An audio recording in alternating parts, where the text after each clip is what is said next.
हजारों साल पहले इंसान अब सिर्फ शिकारी नहीं रहा। नदियों के किनारे खेत बने और खेतों से उठे पहले नगर। लेकिन दोस्तों, यह चमत्कार कैसे हुआ? जवाब है ब्रॉन्ज। यही कांसा था जिसने औजारों को मजबूत बनाया, खेती को आसान किया, युद्ध को संगठित किया और समाज को शक्ति और वर्गों में बांटा। इसी ब्रॉन्ज ने हड़प्पा की गलियों को गहनों और मूर्तियों से सजाया, जहां सुंदरता और कला हर घर का हिस्सा बन चुकी थी।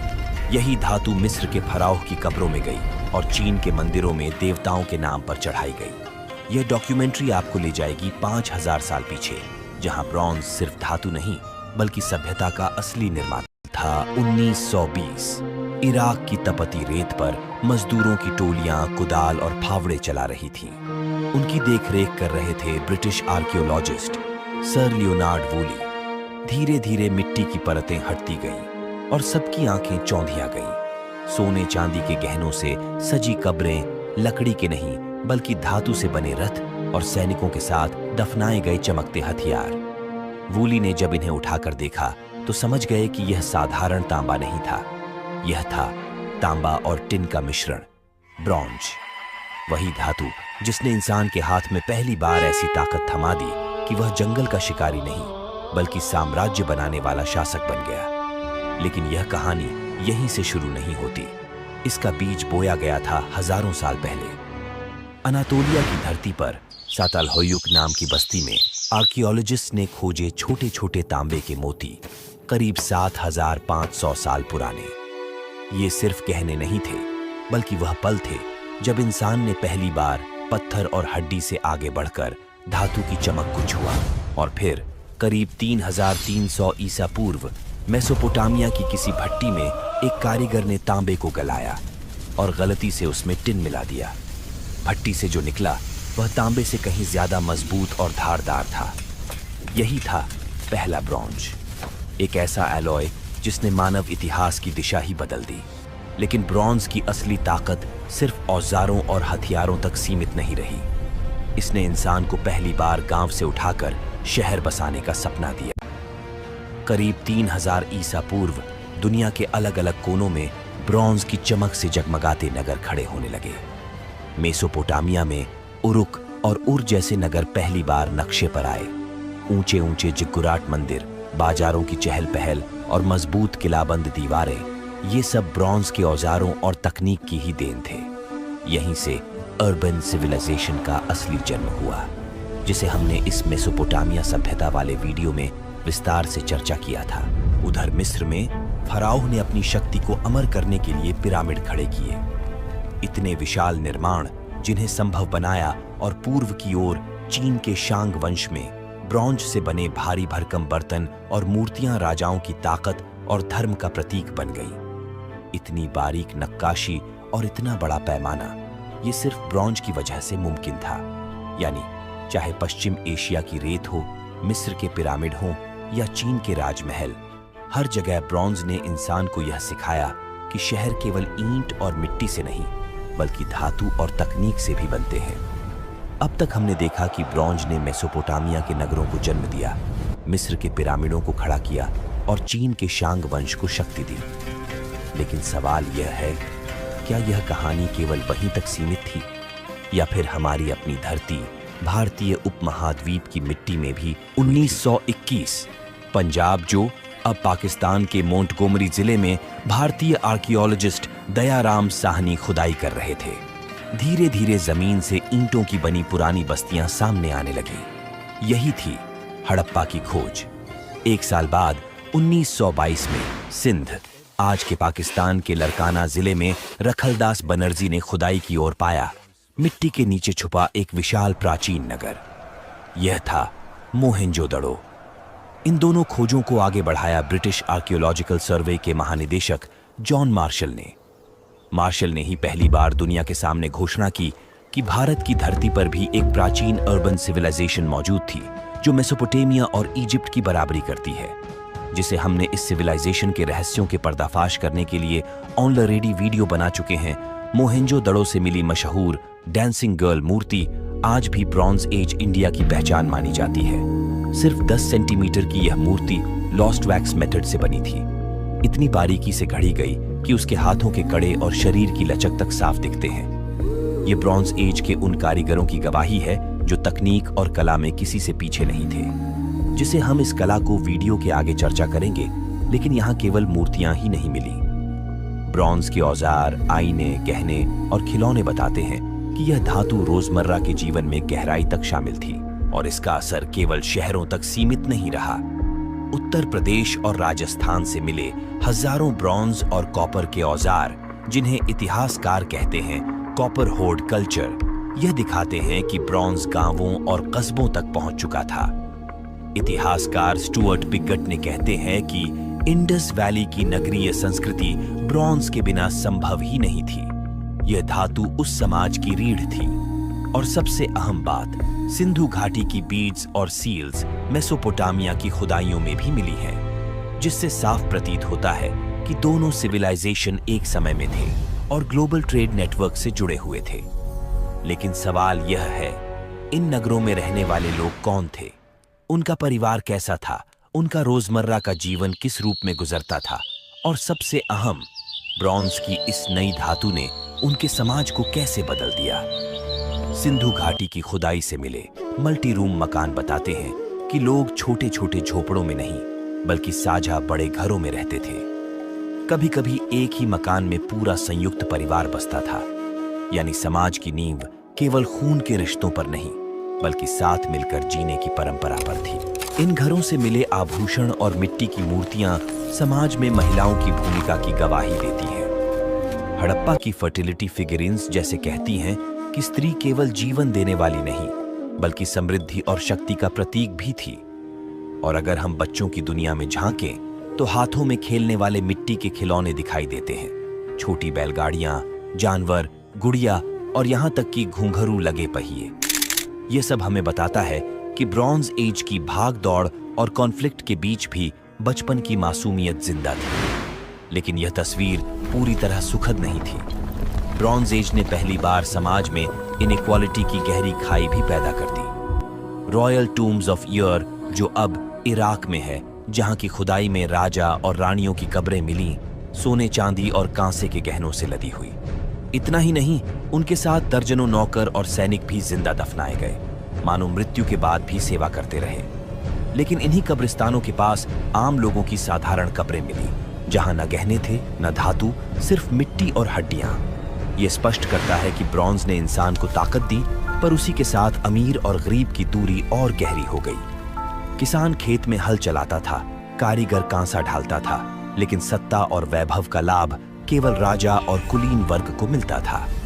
इतिहासकार जेरेड डायमंड लिखते हैं, खेती और धातु ने इंसान को भोजन और औजार दिए, पर यही मैन्युफैक्चरिंग सरप्लस धीरे धीरे इनइक्वालिटी और शोषण का कारण बना, जिसने अंततः हड़प्पा सभ्यता और मेसोपोटामिया सभ्यता की पतन के कारण बना, जो वीडियो के आगे पार्ट में मिलेगा।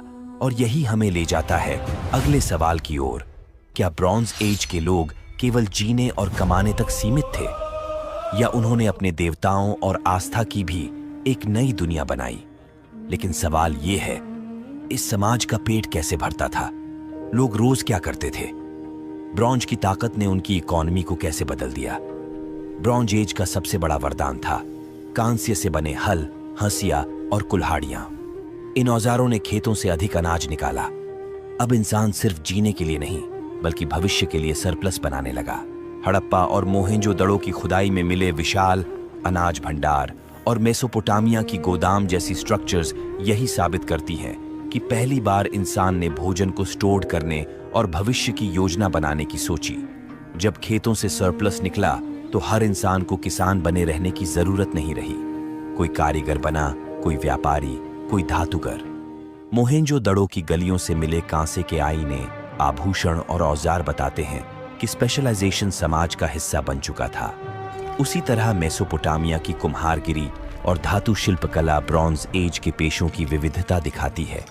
लेकिन ब्रॉन्ज सिर्फ तांबा नहीं था, उसे बनाने के लिए टिन भी चाहिए था, और टिन हर जगह नहीं मिलता। यही कारण था कि इंसान ने पहली बार लंबी दूरी की यात्राएं और व्यापार शुरू किया।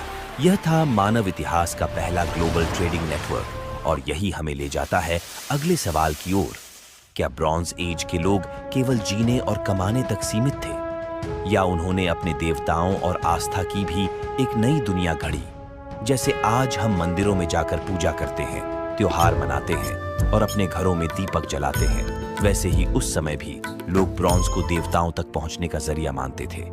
मेसोपोटामिया में लोग ऊंचे ऊंचे जिगुराट मंदिरों में जाते थे। यहाँ देवता आनु, एनकी और इनान्ना की पूजा होती थी। खुदाई में इन मंदिरों से कांसे के बर्तन और मूर्तियां मिली हैं। इससे पता चलता है कि ब्रॉन्ज को लोग सिर्फ खेत या युद्ध में ही नहीं, बल्कि देवताओं को भेंट चढ़ाने में भी इस्तेमाल करते थे। अब अपने भारत की बात करें। हड़प्पा और मोहेंजोदड़ो की खुदाई में छोटे छोटे सील और मूर्तियां मिली। कुछ विद्वान इन्हें प्रोटोशिव कहते हैं तो कुछ इन्हें फर्टिलिटी गॉड मानते हैं। दिलचस्प बात यह है कि यहाँ पूजा शायद बड़े बड़े मंदिरों में नहीं, बल्कि हर घर और हर गली में होती थी। मिस्र में ब्रॉन्ज का एक अलग ही महत्व था। फराओ मानते थे कि ब्रॉन्ज मृत्यु के बाद भी उनकी आत्मा की रक्षा करेगा, इसलिए उनकी कब्रों में कांसे के औजार, मूर्तियां और गहने रखे जाते थे। जैसे तूतनखामुन की कब्र से ब्रॉन्ज की कई चीजें मिली। ये मान्यता थी कि ब्रॉन्ज अगली दुनिया में भी उनके साथ जाएगा, और चीन के शांग वंश में ब्रॉन्ज पूजा का सबसे बड़ा साधन बन गया। अन्यांग की खुदाई से मिले भारी भरकम ब्रॉन्ज के बर्तन पूर्वजों की आत्मा के लिए बलि चढ़ाने में इस्तेमाल होते थे।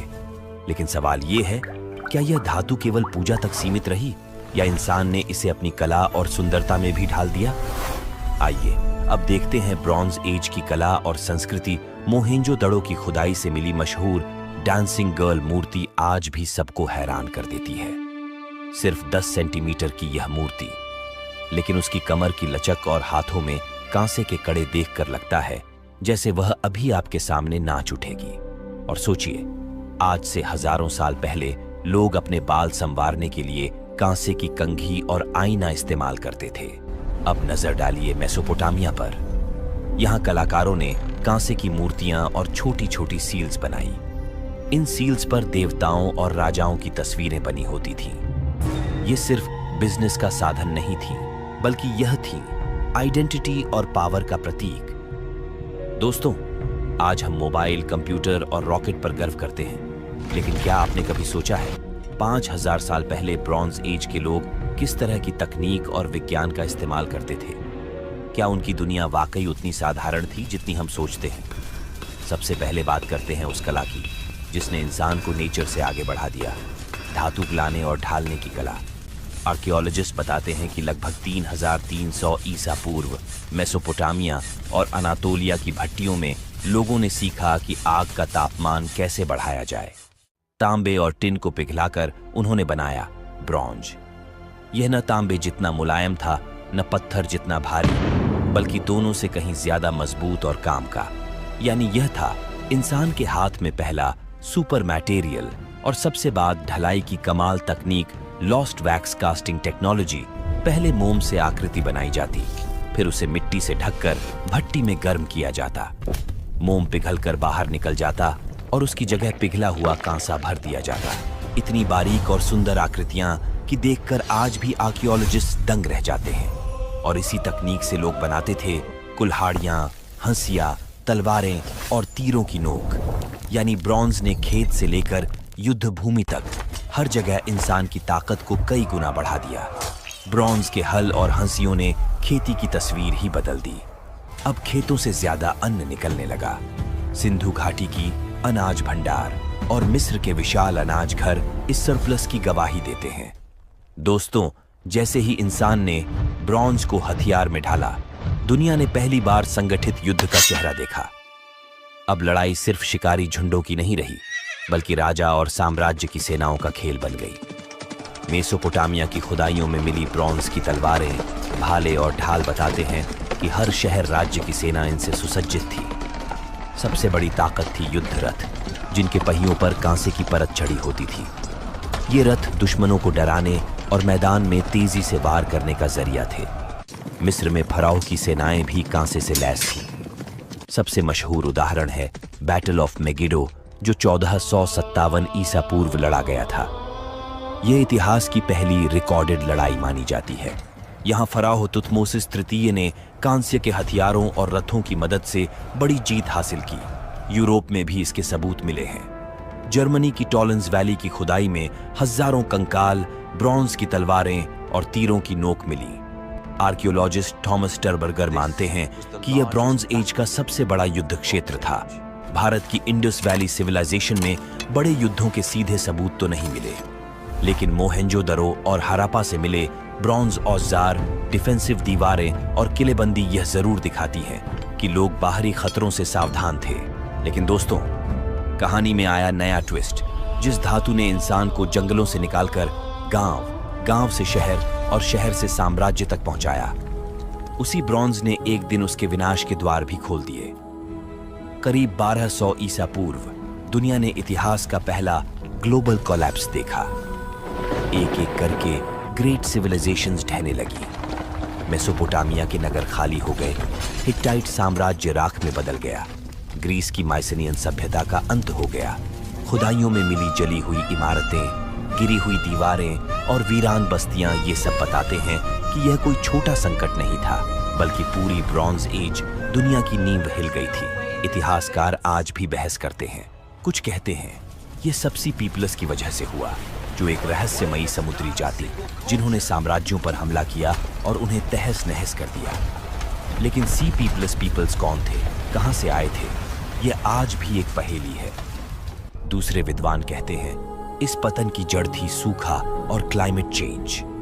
खेती बर्बाद हुई, लोग भूखे मरने लगे, और जब बिजनेस टूट गया तो साम्राज्य भी डगमगा गए। सबसे बड़ा झटका था टिन की कमी, क्योंकि ब्रॉन्ज बनाने के लिए टिन जरूरी था। जब टिन की आपूर्ति बंद हो गई तो ब्रॉन्ज बनाना असंभव हो गया। सोचिए, पूरी सभ्यता की ताकत जिस धातु पर टिकी थी वही अचानक गायब हो गई। इतिहासकार एरिक क्लाइन अपनी किताब 1177 बीसी में लिखते हैं, यह केवल एक साम्राज्य का पतन नहीं था, बल्कि पूरी इंटरकनेक्टेड दुनिया का ढहना था। और दोस्तों, सिंधु घाटी का पतन भी इसी कड़ी का हिस्सा था। करीब 1900 ईसा पूर्व जब नदियां अपना रास्ता बदलने लगीं, खेती बिगड़ गई और व्यापार टूट गया, तो यह महान सभ्यता भी धीरे धीरे बिखर गई, जिसे आप और इस सभ्यता के फलते फूलते कहानी को देखने के लिए हमारे इस वीडियो को देख सकते हैं, जो डिस्क्रिप्शन में लिंक दिया गया है। लेकिन इतिहास यही नहीं रुका। ब्रॉन्ज एज का अंत ही आयरन एज की शुरुआत था, और इसी नए दौर में भारत में जन्म लिए जनपद छोटे छोटे राज्यों के रूप में। फिर समय के साथ यही जनपद बढ़कर बने महाजनपद, जिनमें से सबसे शक्तिशाली था मगध, जिसने आगे चलकर भारत के इतिहास को हमेशा के लिए बदल दिया।